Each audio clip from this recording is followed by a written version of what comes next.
ആ ദിവസം നഗരത്തിലെ സെഷൻസ് കോടതി പരിസരം പതിവിലും വിപരീതമായി കനത്ത പോലീസ് കാവലിലായിരുന്നു. കോടതിയുടെ അകത്തളങ്ങളിൽ വല്ലാത്തൊരു ശ്വാസം മുട്ടൽ അനുഭവപ്പെട്ടു. പുറത്ത് മരങ്ങളിൽ ഇരിക്കുന്ന പക്ഷികളുടെ ശബ്ദം പോലും അകത്തേക്ക് കേൾക്കാത്ത വിധം നിശബ്ദത തളം കെട്ടി നിന്നു. സീലിംഗിൽ കറങ്ങുന്ന പഴയ ഫാനുകളുടെ തുരുമ്പിച്ച മുരൾച്ചയും ബെഞ്ചുകളിൽ ഇരിക്കുന്നവരുടെ നേർത്ത അടക്കം പറച്ചിലുകളും ആ നിശബ്ദതയുടെ ആഴം കൂട്ടി. നീതിപീഠത്തിന് പിന്നിൽ ജഡ്ജി രാഘവ് മെഹ്റ ഇരിപ്പുറപ്പിച്ചു. നിയമത്തിന്റെ കണിശതയ്ക്കും സത്യസന്ധതയ്ക്കും പേരുകേട്ട അദ്ദേഹം ഇന്ന് കടുത്ത മാനസിക സംഘർഷത്തിലായിരുന്നു. അദ്ദേഹത്തിന്റെ കൺമുന്നിൽ കോടതിയുടെ ഒന്നാം നിരയിൽ ഒരു വീൽചെയറിൽ ആ 16-കാരൻ ഇരിപ്പുണ്ടായിരുന്നു. ആറവ്, രാഘവ് മെഹ്റയുടെ ഏകമകൻ. മാസങ്ങൾക്ക് മുമ്പ് വരെ ഫുട്ബോൾ മൈതാനങ്ങളിൽ മിന്നൽ പിണറായി ഓടി നടന്നിരുന്ന ആ കൗമാരക്കാരൻ ഇന്നൊരു ജീവച്ചവത്തെ പോലെ തളർന്നു കിടക്കുന്നു. അവന്റെ മെലിഞ്ഞ കാലുകൾക്കുമേൽ ഒരു കറുത്ത കമ്പിളി പുതിച്ചിരിക്കുന്നു. ആ കാലുകളിൽ ഇനി ജീവൻ തുടുക്കില്ലെന്ന് നഗരത്തിലെ വലിയ ഡോക്ടർമാരും വിദേശ റിപ്പോർട്ടറുകളും ഒരുപോലെ വിധിയെഴുതി കഴിഞ്ഞു. ഈ ദുരവസ്ഥയ്ക്ക് കാരണക്കാരൻ എന്ന് ആരോപിക്കപ്പെടുന്ന വ്യക്തി പ്രതിക്കൂട്ടിൽ നിൽപ്പുണ്ടായിരുന്നു. ഒരു പാവം വൈദ്യൻ, വേദപ്രകാശ്. മലിനമായ വസ്ത്രങ്ങളും കുനിഞ്ഞ തോളുകളുമായി നിൽക്കുന്ന ആ മനുഷ്യനെ നോക്കി കോടതിയിൽ ഇരുന്നവർ പരിഹാസത്തോടെ പിറുപിറുത്തു.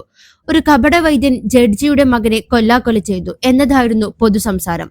തന്റെ മകന് പനി വന്നപ്പോൾ ഒരു വിശ്വാസത്തിന്റെ പുറത്ത് നൽകിയ കഷായം അവനെ പാതി തളർത്തി എന്ന കുറ്റബോധം രാഘവ് മെഹ്റയെ ഉള്ളിൽ നിന്ന് ദഹിപ്പിക്കുന്നുണ്ടായിരുന്നു. പ്രോസിക്യൂഷൻ വക്കീൽ തന്റെ വാദങ്ങൾ നിരത്തിക്കൊണ്ടിരുന്നു. തെളിവുകളെല്ലാം ആ പാവം വൈദ്യന് എതിരായിരുന്നു. പെട്ടെന്നാണ് കോടതിയുടെ വലിയ മരവാതിലുകൾ മലർക്കെ തുറക്കപ്പെട്ടത്. എല്ലാവരുടെയും ശ്രദ്ധ അങ്ങോട്ടേക്ക് തിരിഞ്ഞു. വാതിൽക്കൽ ഒരു മെലിഞ്ഞ പെൺകുട്ടി നിൽക്കുന്നു. ചെളിപുരണ്ട ചപ്പലുകളും വാടിക്കരിഞ്ഞ വസ്ത്രങ്ങളും ധരിച്ച അവൾ ആ കോടതിയുടെ ഗാംഭീര്യത്തിന് ഒട്ടും യോജിച്ചവളായിരുന്നില്ല. പക്ഷെ അവളുടെ കണ്ണുകളിൽ ഒരു തീക്ഷ്ണത ഉണ്ടായിരുന്നു. അവൾ സാവധാനം നടന്ന് കോടതിയുടെ മധ്യഭാഗത്തെത്തി. അവിടെ ഇരുന്ന പോലീസ് ഉദ്യോഗസ്ഥരും വക്കീലന്മാരും അവളെ തടയാൻ ശ്രമിച്ചെങ്കിലും അവൾ തന്റെ നോട്ടം ജഡ്ജിയിൽ തന്നെ ഉറപ്പിച്ചു. സാർ, എനിക്ക് നിങ്ങളുടെ മകനെ പഴയതുപോലെ നടത്താൻ കഴിയും. പകരം എന്റെ പപ്പയെ ഒന്ന് വിട്ടയച്ചാൽ മതി. അവളുടെ ശബ്ദം ഒരു പ്രകമ്പനം പോലെ ആ വലിയ ഹാളിനുള്ളിൽ മുഴങ്ങി. ഒരു നിമിഷം കോടതി സ്തംഭിച്ചു പോയി. പിന്നെ ആ നിശബ്ദതയെ ഭേദിച്ചുകൊണ്ട് പരിഹാസച്ചിരികൾ ഉയർന്നു. എതിർഭാഗം വക്കീൽ എഴുന്നേറ്റ് നിന്ന് പരിഹസിച്ചു. മീലോഡ്, ഈ കുട്ടിയെ ഇങ്ങോട്ട് വിട്ടതാരാണ്? അച്ഛൻ വരുത്തിവെച്ച വിന മകൾ മാറ്റുമെന്ന് പറയുന്നത് സിനിമയിലൊക്കെ കേൾക്കാം. പക്ഷെ ഇത് കോടതിയാണ്. ഇവിടെ തെളിവുകൾക്കാണ് വില, ഇങ്ങനെയുള്ള നാടകങ്ങളൊക്കെയല്ല. എന്നാൽ രാഘവ് മെഹ്റ ചിരിച്ചില്ല. അദ്ദേഹം കുട്ടിയെ സൂക്ഷിച്ചു നോക്കി. ഗൗരി എന്ന ആ 13-കാരിയുടെ കണ്ണുകളിൽ ഭയമായിരുന്നില്ല, മറിച്ച് തന്റെ അച്ഛനോടുള്ള ഉറച്ച വിശ്വാസമായിരുന്നു. നീ ആരാണ്? ജഡ്ജി ഗൗരവത്തോടെ ചോദിച്ചു. ഞാൻ ഗൗരി, വേദപ്രകാശിന്റെ മകൾ. എന്റെ പപ്പ ഒരു തെറ്റും ചെയ്തിട്ടില്ല സാർ. അദ്ദേഹം നൽകിയ മരുന്ന് ആർക്കും ദോഷം ചെയ്യില്ല. ഭയ്യയുടെ കാലുകൾക്ക് വീണ്ടും ചലനം നൽകാൻ എനിക്ക് കഴിയും. എന്റെ പപ്പ പഠിപ്പിച്ചു തന്ന വിദ്യകൾ എനിക്കറിയാം. അവൾ തന്റെ കയ്യിലുണ്ടായിരുന്ന ചെറിയ സഞ്ചി മുറുക്കെ പിടിച്ചു. കോടതി മുറിയിൽ വീണ്ടും ബഹളം ഉയർന്നു. ജഡ്ജി സാറിനെ വിഡ്ഢിയാക്കാൻ നോക്കുന്നു എന്ന് ആരോ വിളിച്ചു പറഞ്ഞു. പക്ഷെ രാഘവ് മെഹ്റയുടെ ഉള്ളിലെ അച്ഛൻ ഉണർന്നു. ലോകത്തിലെ എല്ലാ ചികിത്സാ രീതികളും പരാജയപ്പെട്ടിടത്ത് ഇതാ ഒരു ചെറിയ പെൺകുട്ടി തന്റെ അച്ഛന്റെ ജീവനു വേണ്ടി പൊരുതാൻ വന്നിരിക്കുന്നു. അദ്ദേഹം തന്റെ കയ്യിലിരുന്ന പേന മേശപ്പുറത്ത് വെച്ചു. നിനക്ക് ബോധ്യമുണ്ടോ നീ പറയുന്നത് എന്താണെന്ന്? ജഡ്ജിയുടെ ശബ്ദം താഴ്ന്നതെങ്കിലും ഗാംഭീര്യമുള്ളതായിരുന്നു. നീ പറയുന്നത് കള്ളമാണെന്ന് തെളിഞ്ഞാൽ നിന്റെ അച്ഛന് കഠിനമായ ശിക്ഷ ലഭിക്കും. ഒരു പക്ഷെ അയാൾക്ക് പുറം ലോകം കാണാൻ കഴിയില്ല. കൂടാതെ കോടതിയെ തെറ്റിദ്ധരിപ്പിച്ചതിന് നീയും ശിക്ഷിക്കപ്പെടും. ഗൗരി ഒന്ന് പതറിയില്ല.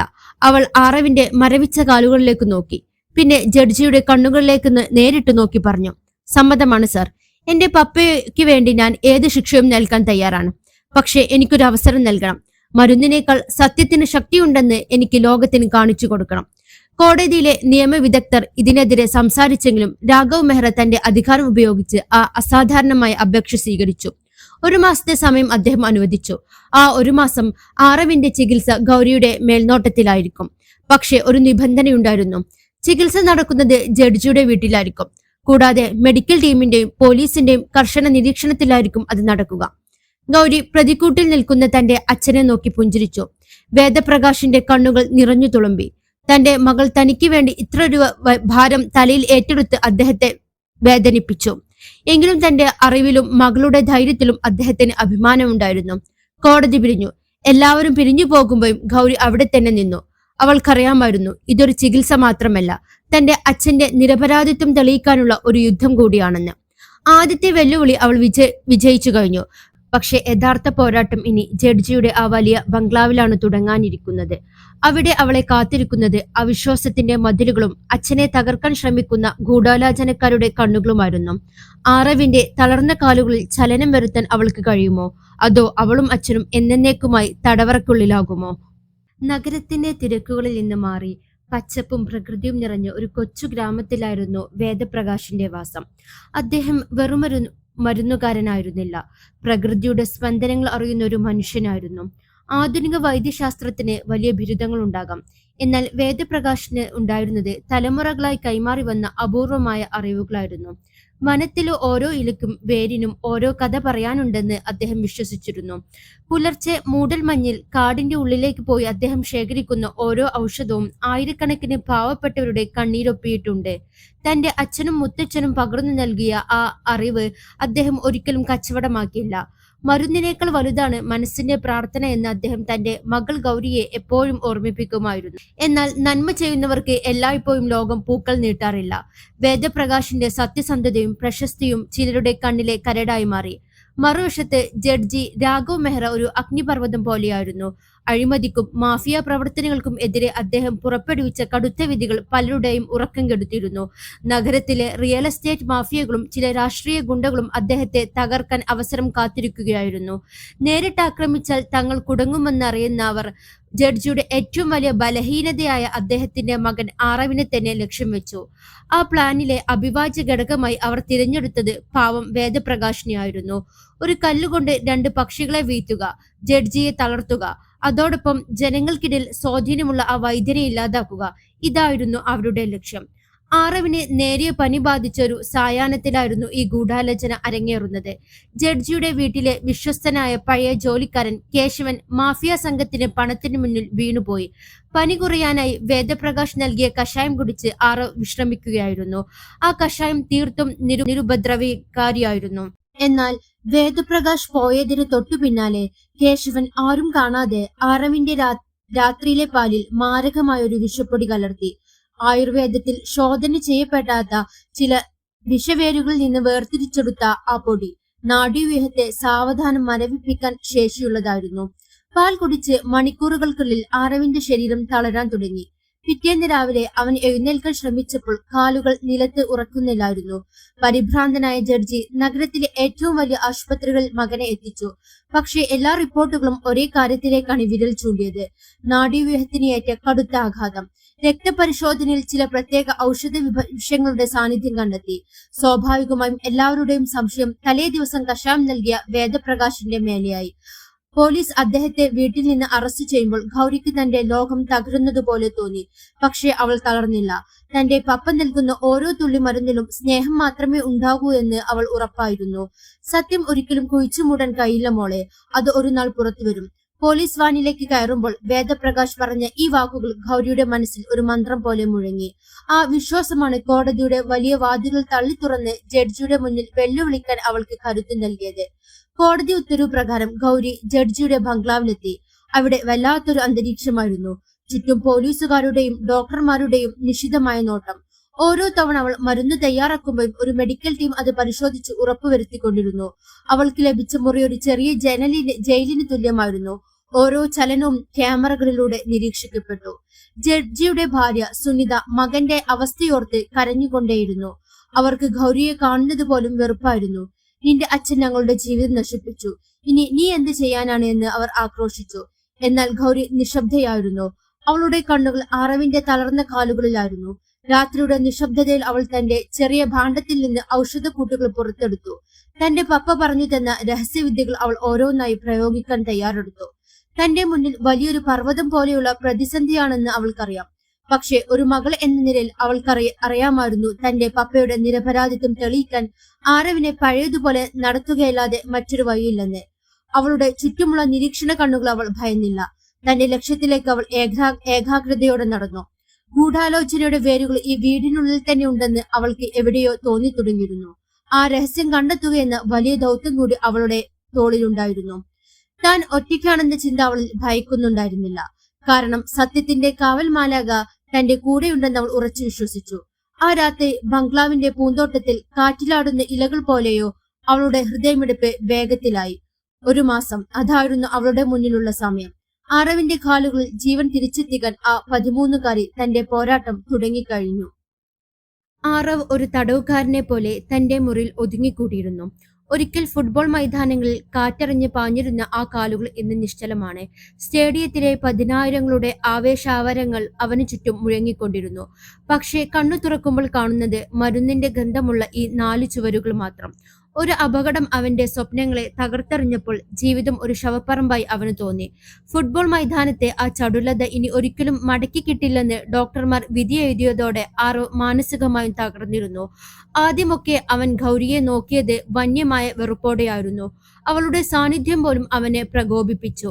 ഗൗരിയുടെ അച്ഛൻ ഓടിച്ച വണ്ടിയിടിച്ചാണ് ആരവിന്റെ കാലുകൾക്ക് ഈ അവസ്ഥ വന്നതെന്ന് അവൻ വിശ്വസിച്ചു. നിന്റെ അച്ഛൻ കാരണമാണ് എനിക്ക് ഈ ഗതി വന്നത്.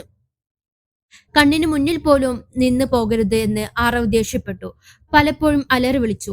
കയ്യിൽ കിട്ടിയ മരുന്നു കുപ്പികൾ അവൾക്ക് നേരെ വലിച്ചെറിഞ്ഞു. എന്നാൽ ഗൗരി ഒന്നിനും മറുപടി നൽകിയില്ല. അവളുടെ മൗനത്തിന് സ്വർണത്തേക്കാൾ തിളക്കമുണ്ടായിരുന്നു. അവന്റെ ശാപവാക്കുകൾ കേൾക്കാത്ത മട്ടിൽ അവൾ പുഞ്ചിരിയോടെ അരികിലിരുന്നു. വേദനയാൽ അവൻ പുളയുമ്പോൾ അവൻ ശാന്തമായി അവന്റെ കാലുകളിൽ ആയുർവേദ ഔഷധക്കൂട്ടുകൾ പുരട്ടിക്കൊണ്ടിരുന്നു. ദിവസങ്ങൾ കടന്നുപോയി. പുലർച്ചെ തന്നെ ഗൗരി അടുത്തുള്ള വനത്തിലേക്ക് പോകും. അവിടെയുള്ള വയോധികരിൽ നിന്നും പാരമ്പര്യ വൈദ്യന്മാരിൽ നിന്നും പഠിച്ചെടുത്ത അറിവ് അവൾ ആരവിനായി വിനിയോഗിച്ചു. കാട്ടിൽ നിന്ന് ശേഖരിച്ച പ്രത്യേക വേരുകളും അപൂർവ സസ്യങ്ങളും എണ്ണകളും ഉപയോഗിച്ച് അവൾ ആരവിന്റെ കാലുകൾ പതുക്കെ മസാജ് ചെയ്തു. അത് വെറുമൊരു മസാജ് ആയിരുന്നില്ല. അസ്തമിച്ചു കൊണ്ടിരിക്കുന്ന കോശങ്ങളിലേക്ക് ജീവൻ തിരികെ നൽകാനുള്ള അവളുടെ പരിശ്രമമായിരുന്നു. ആരവിന്റെ ഓരോ ഞരമ്പും ഉണർത്താൻ അവൾ മന്ത്രം പോലെ ആ മരുന്നുകൾ തേച്ചു പിടിപ്പിച്ചു. ആദ്യമൊക്കെ അവൾ തൊടുന്നതുപോലും ആരവിന് ഇഷ്ടമായിരുന്നില്ല. എന്നാൽ അവളുടെ ആത്മാർത്ഥതയും നിസ്വാർത്ഥമായ പരിചരണവും മെല്ലെ അവന്റെ കടുപ്പമേറിയ മനസ്സിനെ അലിയിക്കാൻ തുടങ്ങി. അവൾ കൊണ്ടുവന്ന കൈപ്പുള്ള കഷായം കുടിക്കുമ്പോൾ അവൻ മുഖം ചുളിക്കും. അപ്പോൾ അവൾ ഒരു കൊച്ചുകുട്ടിയെ പോലെ അവനെ ആശ്വസിപ്പിക്കും. ഇടയ്ക്ക് നഗരത്തിൽ നിന്നുള്ള ഡോക്ടർമാർ വന്ന് പരിശോധിക്കുമായിരുന്നു. സ്കാനിംഗ് റിപ്പോർട്ടുകളും പരിശോധനാ ഫലങ്ങളും വന്ന ഡോക്ടർമാർ അത്ഭുതപ്പെട്ടു. ശസ്ത്രക്രിയ കൊണ്ടുപോലും അസാധ്യമെന്ന് കരുതിയ മാറ്റങ്ങൾ ആരവിന്റെ കാലുകളിൽ സംഭവിക്കുന്നു. ഒരു ദിവസം അപ്രതീക്ഷിതമായി ആ മാറ്റം എല്ലാവരും കണ്ടു. ഗൗരി മരുന്നുകൾ തേച്ചു പിടിപ്പിക്കുന്നതിനിടയിൽ ആരവിന്റെ കാലിലെ വിരലുകൾ മെല്ലെ അനങ്ങി.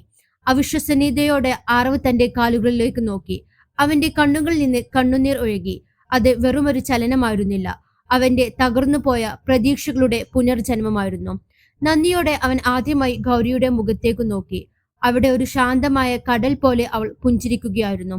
ഒരു വൈകുന്നേരം ജനലിലെ അസ്തമയ സൂര്യനെ നോക്കിയിരിക്കുകയായിരുന്നു ആരവ്. മുറിയിൽ കുന്തിരിക്കത്തിന്റെ ഗന്ധം പടർന്നിരുന്നു. ഗൗരി പതിവ് പോലെ അവന്റെ അരികിലിരുന്ന് മരുന്നുകൾ തയ്യാറാക്കുകയാണ്. ആരവ് പതിഞ്ഞ സ്വരത്തിൽ ചോദിച്ചു, ഗൗരി, നിനക്ക് എങ്ങനെയാണ് ഇത്രയധികം വിശ്വാസം? ഡോക്ടർമാർ പോലും കൈവിട്ട് എനിക്ക് പഴയതുപോലെ ആകാൻ കഴിയുമെന്ന് നീ എങ്ങനെ വിശ്വസിച്ചു? ഗൗരി അവന്റെ മുഖത്തേക്ക് നോക്കി. അവളുടെ കണ്ണുകളിൽ നിശ്ചയദാർഢ്യം തിളങ്ങുന്നുണ്ടായിരുന്നു. അവൾ മറുപടി പറഞ്ഞു, വിശ്വാസം മരുന്നിനേക്കാൾ വലിയ മരുന്നാണ് ആറോബയ്യ. ശരീരത്തെ ചികിത്സിക്കുന്നതിനേക്കാൾ പ്രധാനം മനസ്സിനെ ചികിത്സിക്കുക എന്നതാണ്. പിന്നെ എന്റെ പപ്പ, അദ്ദേഹം ഒരു പാവമാണ്. ആരെയും ബോധപൂർവം ഉപദ്രവിക്കാൻ അദ്ദേഹത്തിന് കഴിയില്ല. ആ അപകടം ഒരു നിർഭാഗ്യം മാത്രമായിരുന്നു. അദ്ദേഹം തെറ്റുകാരനല്ലെന്ന് എനിക്കുറപ്പുണ്ട്. അതുകൊണ്ട് തന്നെ എന്റെ പ്രാർത്ഥനകൾ ദൈവം കേൾക്കുമെന്നും എനിക്കുറപ്പായിരുന്നു. അവളുടെ വാക്കുകൾ ആരവിന്റെ മനസ്സിനെ ആഴത്തിൽ സ്പർശിച്ചു. കഴിഞ്ഞ കുറെ മാസങ്ങളായി താൻ ഉള്ളിൽ കൊണ്ടു നടന്ന പകയും വിദ്വേഷവും മഞ്ഞുപോലെ ഉരുകിത്തീരുന്നത് അവൻ അറിഞ്ഞു. താൻ വെറുത്തതൊരു നിരപരാധിയാണെന്നും തന്നെ ശുശ്രൂഷിച്ചത് ആ നിരപരാധിയുടെ മകളാണെന്നുമുള്ള തിരിച്ചറിവ് അവനെ വേദനിപ്പിച്ചു. എന്നെ ക്ഷമിക്കു ഗൗരി, അവൻ പതിഞ്ഞ സ്വരത്തിൽ പറഞ്ഞു. ആ നിമിഷം ആ മുറിയിലെ അന്തരീക്ഷം മാറിമറിഞ്ഞു. അവരുടെ ഇടയിൽ നിലനിന്നിരുന്ന ശത്രുതയുടെ മതിൽ തകർന്നു വീണു. അവിടെ മനോഹരമായ ഒരു സൗഹൃദം മുട്ടിട്ടു. ആറവ് ഇപ്പോൾ കേവലം ഒരു രോഗിയല്ല, തന്റെ ലക്ഷ്യത്തിലേക്ക് മടങ്ങിപ്പോകാൻ ആഗ്രഹിക്കുന്ന ഒരു പോരാളിയാണ്. ഗൗരിയുടെ വിശ്വാസവും ആറവിന്റെ ഇച്ഛാശക്തിയും ഒന്നിച്ചപ്പോൾ വരാനിരിക്കുന്ന കാലം വിജയത്തിന്റേതാണെന്ന് അവർ തിരിച്ചറിഞ്ഞു. ദൂരെയുള്ള കുന്നിൻ ചെരുവിൽ നിന്ന് വീശിയ കാറ്റിൽ കാട്ടുപൂക്കളുടെ ഗന്ധമുണ്ടായിരുന്നു. ആ ഗന്ധത്തിന് അതിജീവനത്തിന്റെ സുഗന്ധമായിരുന്നു. ആറവ് പതുക്കെ എഴുന്നേറ്റ് നിൽക്കാൻ ശ്രമിച്ചു. ഗൗരി അവന് താങ്ങായി നിന്നു. അവൻ ആദ്യത്തെ ചുവട് വെക്കുമ്പോൾ ആ മുറി മുഴുവൻ പ്രത്യാശയുടെ പ്രകാശം നിറഞ്ഞു. ആ രാത്രി പതിവിലും നിശബ്ദമായിരുന്നു. ജനാലയ്ക്കൽ മുട്ടിവിളിക്കുന്ന കാറ്റൊഴികെ മറ്റൊന്നും കേൾക്കാനില്ല. ആറവിന്റെ മുറിയിൽ മരുന്നുകളുടെ ഗന്ധം തളം കെട്ടി നിന്നു. വേദന സംഹാരികളുടെ സ്വാധീനത്തിൽ അവൻ ആഴത്തിലുള്ള ഉറക്കത്തിലായിരുന്നു. എന്നാൽ ഗൗരിക്ക് ഉറക്കം വന്നില്ല. അവളുടെ മനസ്സിൽ ആരവിന്റെ മാറ്റങ്ങളും അവന്റെ അച്ഛൻ നേരിടുന്ന അപവാദങ്ങളും മാറി മാറി തെളിഞ്ഞു വന്നു. അർദ്ധരാത്രി കഴിഞ്ഞപ്പോൾ തൊണ്ട വറ്റുന്നത് പോലെ തോന്നിയ ഗൗരി വെള്ളം കുടിക്കാനായി അടുക്കളയിലേക്ക് നടന്നു. വീട് മുഴുവൻ ഇരുട്ടിൽ മുങ്ങിക്കിടക്കുകയായിരുന്നു. ഹാളിന്റെ മൂലയിലുള്ള ചെറിയ റാന്തൽ വെളിച്ചം മാത്രം തറയിൽ നിഴലുകൾ തീർത്തു. അടുക്കള വാതിലിനടുത്തെത്തിയപ്പോൾ പുറത്തെ വനാന്തയിൽ നിന്ന് ചില അടക്കം പറച്ചിലുകൾ അവളുടെ കാതിലടച്ചു. ഈ സമയത്ത് ആരായിരിക്കും അവിടെ? ഭയത്തോടെയാണെങ്കിലും കൗതുകം അടക്കാനാവാതെ അവൾ വാതിലിന്റെ വിടവിലൂടെ പുറത്തേക്ക് നോക്കി. ഇരുട്ടിൽ മറഞ്ഞു നിന്നുകൊണ്ട് അവൾ ആ കാഴ്ച കണ്ടു. ആ വീട്ടിലെ വിശ്വസ്തനായ ജോലിക്കാരൻ രാഘവനും തിരിച്ചറിയാൻ കഴിയാത്തൊരു അപരിചിതനും അവിടെ രഹസ്യമായി സംസാരിക്കുന്നു. അപരിചിതന്റെ ശബ്ദം പരുക്കനായിരുന്നു. അയാൾ രാഘവന്റെ തോളിൽ തട്ടിക്കൊണ്ടു പറഞ്ഞു, നമ്മൾ വിചാരിച്ചതുപോലെ കാര്യങ്ങൾ നടന്നു. ജഡ്ജിയുടെ മകനെ തളർത്തിയതിന്റെ പഴി ആ പാവം വൈദ്യൻ ഏറ്റെടുത്തു കഴിഞ്ഞു. ആക്സിഡന്റ് ആണെന്നും എല്ലാവരും വിശ്വസിച്ചു. പക്ഷേ ആ മരുന്നിൽ നമ്മൾ കലർത്തിയ ആ പദാർത്ഥമാണ് അവനെ ശരിക്കും തളർത്തിയത്. ജഡ്ജിക്ക് ഇനി കോടതിയിൽ തലയുയർത്തി നിൽക്കാൻ കഴിയില്ല. രാഘവൻ ക്രൂരമായി ചിരിച്ചു. അതെ, ആ വൈദ്യന്റെ മകൾ തന്നെ അവനെ ശുശ്രൂഷിക്കാൻ വന്നത് നമുക്ക് കാര്യങ്ങൾ എളുപ്പമാക്കി. ആരവ് അവരെ വെറുക്കുന്നു. ആ വെറുപ്പ് നമുക്ക് ഗുണകരമാകും. ആരവ് ഇനി ഒരിക്കലും നടക്കില്ല. ഗൗരിയുടെ ഹൃദയം പടപടയെ ഇടിച്ചു. അവളുടെ ശ്വാസം നിലച്ചു പോകുന്നത് പോലെ തോന്നി. തന്റെ അച്ഛൻ നിരപരാധിയാണെന്ന് അവൾക്കറിയാമായിരുന്നു. പക്ഷെ ഇതൊരു ആസൂത്രിതമായ കൊലപാതക ശ്രമമായിരുന്നു എന്ന് അവൾ സ്വപ്നത്തിൽ പോലും കരുതിയില്ല. ആരവിനെ തളർത്തിയത് വെറുമൊരു അപകടമല്ല, മറിച്ച് മരുന്നിൽ കലർത്തിയ വിഷമായിരുന്നു. ഭയം അവളെ തളർത്താൻ നോക്കിയെങ്കിലും സത്യം പുറത്തു കൊണ്ടുവരണമെന്ന വാശി അവൾക്ക് കരുത്തു നൽകി. അവൾ ഉടൻ തന്നെ ശബ്ദമുണ്ടാക്കാതെ ആരവിന്റെ മുറിയിലേക്ക് ഓടിച്ചെന്നു. ആരവ് അപ്പോഴും ഉറക്കത്തിലായിരുന്നു. അവൾ അവനെ തട്ടി വിളിച്ചു. പരിഭ്രമത്തോടെ കണ്ണു തുറന്ന ആരവിനോട് ശബ്ദമുണ്ടാക്കരുതെന്ന് അവൾ ആംഗ്യം കാണിച്ചു. ആറു ഭയ്യ, വേഗം നിന്റെ ഫോൺ തരൂ, അവൾ കിതച്ചുകൊണ്ട് പറഞ്ഞു. അവന്റെ മൊബൈൽ ഫോൺ കൈക്കലാക്കിയ അവൾ വീണ്ടും അടുക്കള ഭാഗത്തേക്ക് നീങ്ങി. ജീവൻ പണയപ്പെടുത്തിക്കൊണ്ടുള്ള ഒരു പോരാട്ടമായിരുന്നു അത്. രാഘവനും കൂട്ടാളിയും അപ്പോഴും ഗൂഢാലോചന തുടരുകയായിരുന്നു. അവൾ ജനാലിക്കകളിൽ മറഞ്ഞു നിന്ന് ഫോണിലെ റെക്കോർഡർ ഓൺ ചെയ്തു. അവരുടെ സംഭാഷണം വ്യക്തമായി റെക്കോർഡ് ചെയ്യപ്പെട്ടു. ആ പഴയ ഫയലുകൾ മാറ്റണം. ജഡ്ജി സത്യം അറിയാൻ പാടില്ല. നാളെ രാവിലെ തന്നെ ആരവിന്റെ ഭക്ഷണത്തിൽ അടുത്ത ഡോസ് കലർത്തണം, അപരിചിതൻ പറഞ്ഞു. ആ ശബ്ദരേഖയിൽ അവർ എങ്ങനെയാണ് വിഷം നൽകിയതെന്നും ആരെല്ലാമാണ് ഇതിന് പിന്നിലെന്നും വളരെ വ്യക്തമായിരുന്നു. അവർ അവിടെ നിന്ന് മാറുന്നതുവരെ ശ്വാസം അടക്കി പിടിച്ച് അവൾ നിന്നു. ഗൗരി തിരികെ ആരവിന്റെ അടുത്തെത്തി റെക്കോർഡിംഗ് അവനെ കേൾപ്പിച്ചു. ഓരോ വാക്കും കേൾക്കുമ്പോൾ ആരവിന്റെ മുഖം വിളറി വെളുത്തു. സ്വന്തം വീട്ടിൽ തന്നെ തനിക്കെതിരെ ഇത്ര വലിയ കെണിയൊരുക്കിയത് ആരാണെന്ന് അവൻ മനസ്സിലാക്കി. തന്റെ അച്ഛന്റെ ശത്രുക്കൾ തന്നെയാണ് ഇരയാക്കിയതെന്ന് അവന് ബോധ്യമായി. ഗൗരി, ഞാൻ ഇനിയും നിന്റെ അച്ഛനെയും എത്രമാത്രം വേദനിപ്പിച്ചു, ആരവ് വിതുമ്പിക്കൊണ്ട് പറഞ്ഞു. അതൊക്കെ പോട്ടെ ഭയ്യ, ഇപ്പോൾ നമ്മൾ ഇത് പുറം ലോകത്തെ അറിയിക്കണം. നിനക്ക് ലഭിച്ച ചികിത്സ ഫലിക്കാതിരുന്നത് അവൻ നൽകിയ ആ വിഷം കാരണമാണ്. ഇപ്പോൾ നമ്മൾ സത്യം അറിഞ്ഞു. ഇനി നിനക്ക് വേഗം സുഖപ്പെടാം. ഗൗരി അവന് ധൈര്യം നൽകി. ആ രാത്രി അവൻ ഉറങ്ങിയില്ല. ആരവിന്റെ കണ്ണുകൾ ഇപ്പോൾ വെറുപ്പല്ല, പകരം നീതിക്ക് വേണ്ടിയുള്ള തീയുണ്ടായിരുന്നു. താൻ വീണ്ടും നടക്കുമെന്നും തന്റെ അച്ഛന്റെ മാനം കാക്കുമെന്നും അവൻ ഉറപ്പിച്ചു. നീതിയുടെ സൂര്യൻ ഉദിക്കാൻ പോകുകയായിരുന്നു. ഗൗരിയുടെ ധൈര്യവും ആരവിന്റെ മനക്കരുത്തും ചേർന്നപ്പോൾ അന്ധകാരം നീങ്ങി പ്രകാശം പരക്കുന്ന പുതിയൊരു പ്രഭാതത്തിലേക്കാണ് അവർ നോക്കിയത്. അടുത്ത ദിവസം രാവിലെ തന്നെ ആരവിന്റെ അച്ഛനായ ജഡ്ജിക്ക് ആ ശബ്ദരേഖ കൈമാറാൻ അവർ തീരുമാനിച്ചു. ചതിയുടെ വേരുകൾ അറുത്തുമാറ്റാനുള്ള പോരാട്ടം അവിടെ തുടങ്ങുകയായിരുന്നു. ആരവ് തന്റെ കാലുകളിലേക്ക് നോക്കി. ഇപ്പോൾ അവയ്ക്ക് ഒരു പ്രത്യേക ഊർജം അനുഭവപ്പെടുന്നു. അത് ഗൗരിയുടെ മരുന്നിന്റെ മാത്രം ഗുണമല്ല, മറിച്ച് സത്യം അറിഞ്ഞപ്പോൾ ലഭിച്ച ആത്മവിശ്വാസത്തിന്റേത് കൂടിയായിരുന്നു. അന്ന് കോടതി മുറിയിൽ മുമ്പെങ്ങുമില്ലാത്തൊരു നിശബ്ദത തളം കെട്ടു നിന്നിരുന്നു. ജഡ്ജി രാഘവ് മെഹ്റയുടെ മുഖത്ത് കടുത്ത ഗൗരവം നിഴലിച്ചു. തന്റെ ഏക മകന്റെ ജീവിതം തകർത്തുവെന്ന് താൻ വിശ്വസിച്ച പാവം വൈദ്യൻ വേദപ്രകാശിനെ ശിക്ഷിക്കാനുള്ള അവസാനവട്ട ഒരുക്കത്തിലായിരുന്നു അദ്ദേഹം. എന്നാൽ വാദങ്ങൾക്കിടയിൽ അപ്രതീക്ഷിതമായി ഗൗരി കടന്നുവന്നു. അവളുടെ കയ്യിൽ ഒരു മൊബൈൽ ഫോൺ ഉണ്ടായിരുന്നു. അതിൽ ആ രാത്രിയിൽ ഗൂഢാലോചനയുടെ നടുക്കുന്ന സത്യങ്ങൾ ഉറങ്ങിക്കിടന്നു. ഗൗരി വിറക്കുന്ന കൈകളോടെ ആ ശബ്ദരേഖ കോടതിയിൽ ഹാജരാക്കി. സ്പീക്കറിലൂടെ ആ ശബ്ദം ഉയർന്നിപ്പോൾ കോടതി മുറി ഒന്നടങ്കം സ്തംഭിച്ചുപോയി. രാഘവൻ എന്ന വിശ്വസ്തനായ ജോലിക്കാരനും അപരിചിതനും ചേർന്ന് ആരവിനെ തളർത്താൻ മരുന്ന് വിഷം കലർത്തിയതും അതിന്റെ പഴി വൈദ്യന്റെ തലയിൽ കെട്ടിവെക്കാൻ പദ്ധതിയിട്ടതും ഓരോന്നായി പുറത്തു വന്നു. തന്റെ മകനെ ശരിക്കും തളർത്തിയത് ഒരു അപകടമല്ലെന്നും താൻ വിശ്വസിച്ചവർ തന്നെ ഒരു കെണിയാണെന്നും തിരിച്ചറിഞ്ഞപ്പോൾ ജഡ്ജി രാഘവ് മെഹ്റ തകർന്നുപോയി. താൻ ഒരു നിരപരാധിയാണെന്ന് ശിക്ഷിക്കാൻ ഒരുങ്ങിയതെന്നോർത്ത് അദ്ദേഹം ലജ്ജിച്ചു. സത്യം തെളിഞ്ഞതോടെ ഗൂഢാലോചന നടത്തി രാഘവനെയും കൂട്ടാളികളെയും ഉടനെ അറസ്റ്റ് ചെയ്യാൻ അദ്ദേഹം ഉത്തരവിട്ടു. വേദപ്രകാശിനെ എല്ലാ കുറ്റങ്ങളിൽ നിന്നും വിമുക്തനാക്കി കോടതി ഉത്തരവിട്ടു.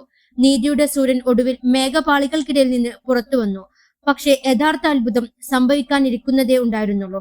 കോടതി നടപടികൾക്ക് ശേഷം എല്ലാവരും പുറത്തേക്കിറങ്ങാൻ തുടങ്ങുമ്പോഴാണ് ഗൗരി ആരവിന്റെ അരികിലേക്ക് ചെന്നത്. അവൾ അവന്റെ കൈകളിൽ ബലമായി പിടിച്ചു. അവളുടെ കണ്ണുകൾ പ്രത്യാശയുടെ ഒരു വലിയ ലോകം തന്നെ ഉണ്ടായിരുന്നു. ഇപ്പോൾ എഴുന്നേൽക്കു ഭയ്യ, നിങ്ങൾക്ക് കഴിയും. മനസ്സിലെ തളർത്തുന്ന വിഷം ഇന്ന് അവസാനിച്ചിരിക്കുന്നു. ഇനി നിങ്ങളുടെ കാലുകൾക്ക് തടസ്സങ്ങളില്ല, അവൾ ഉറച്ച സ്വരത്തിൽ പറഞ്ഞു. കോടതിയിലുണ്ടായിരുന്ന വക്കീലന്മാരും ഉദ്യോഗസ്ഥന്മാരും നാട്ടുകാരും ശ്വാസം അടക്കി പിടിച്ച് ആ കാഴ്ച നോക്കി നിന്നു.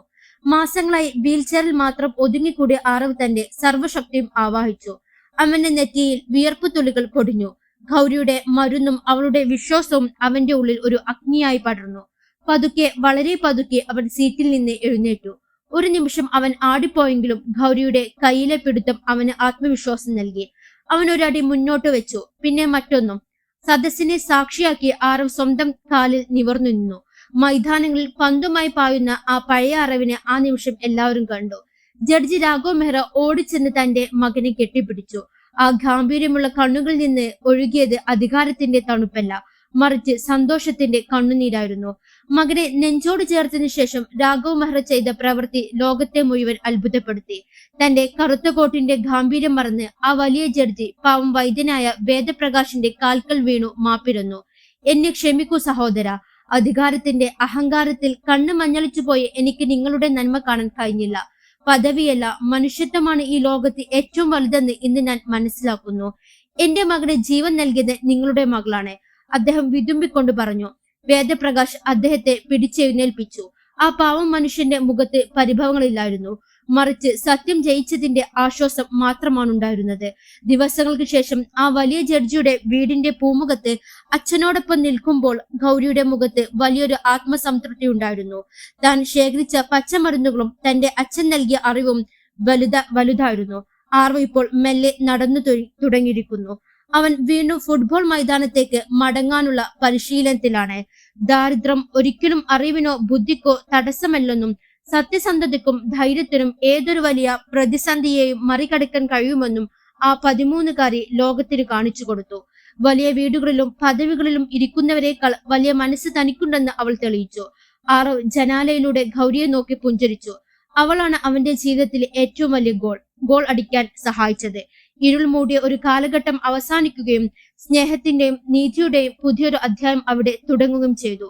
കാറ്റിൽ അപ്പോഴും കാട്ടുപൂക്കളുടെ ഗന്ധമുണ്ടായിരുന്നു, നന്മയുടെയും അതിജീവനത്തിന്റെയും സുഗന്ധം.